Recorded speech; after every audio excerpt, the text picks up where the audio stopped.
Doug, you can start us off. Trevor, is this sort of a win that almost feels like a loss right now? Describe the emotions of what you're through right now. Yeah, it definitely feels a little hollow. And you go through the year, it's a long season, and it's so hard to win in this league that, you want to cherish every time you do it and cherish those, the celebration in the locker room and all that. But when you're, watching another team, lose for us to get in the playoffs, it's certainly a little hollow for sure.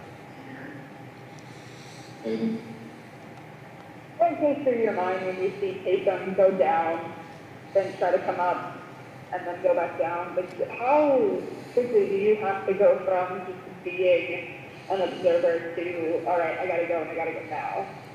Yeah, instantaneously. I mean, and, for Taysom, and it was similar with Jameis, I feel like when Jameis went down, is I know kind of how tough those two guys are, so if something's wrong, it must be pretty wrong. So, just go in and, you're in the middle of the game at that point. We were in the red zone, so things happen pretty quickly, and takes you a play or two to get in the game, and then you're in it. So. Big Johnson. Trevor, is there like a skill you have to develop in your backup quarterback to just be able to come in the game cold like that and not have there be any drop off? Yeah, I think you got to.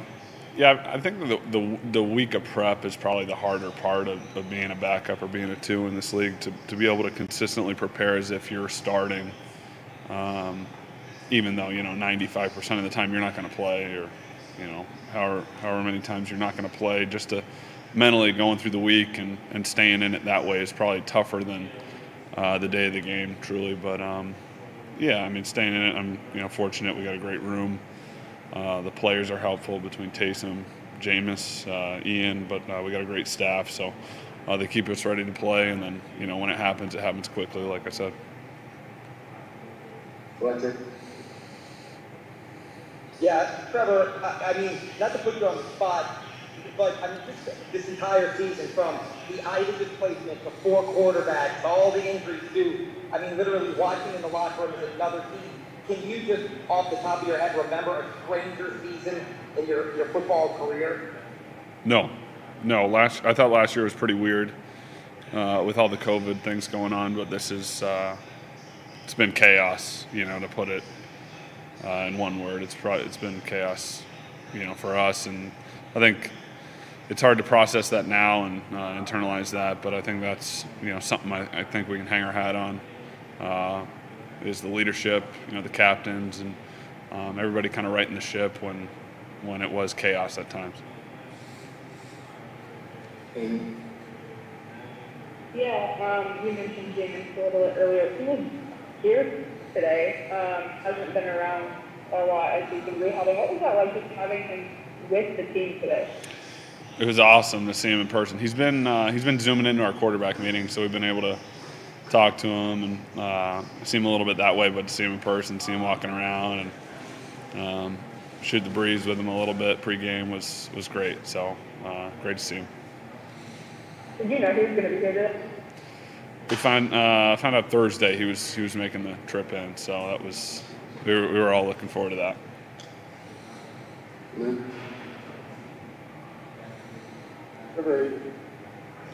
Is it kind of like a Murphy's Law element to the season a little bit?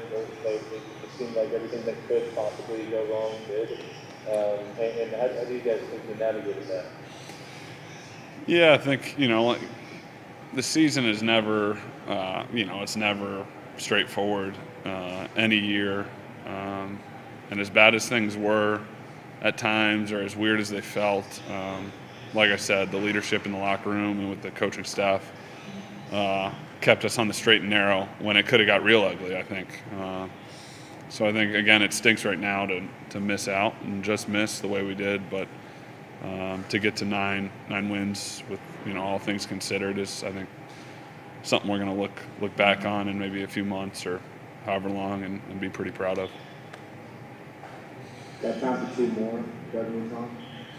Trevor, when Matthew Stafford threw that interception at the 2-minute warning, what was the locker room like at that point? What happened at that? Quiet. Yeah, it was just quiet. You know. Yeah, we were all locked in, and it just kind of takes the air out of the room. Cantero.